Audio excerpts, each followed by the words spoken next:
અને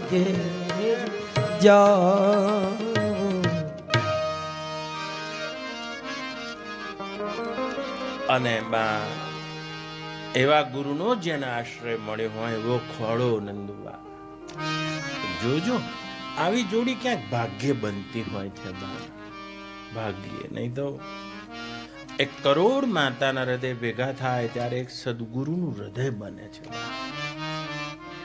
અને બધાના માટે તે ખોળો ખુલ્લો હોય છે નંદુબા. પણ કદીક ને આપણે આપણી જીવ દશામાં એ ખોળાને ખૂંદી વળીએ. કેટલી વખતે આપણે આપણી જગ્યાએથી ચૂકી જતા હોઈએ છે. પણ એવી કોઈ મીરા જેવી હોય તે ત્યારે અડધી રાતે સ્મરણ કરે છે કે આ દશા રામ રતન ધન કોણે આપ્યું છે? દરબારી. વસ્તુ અમોલી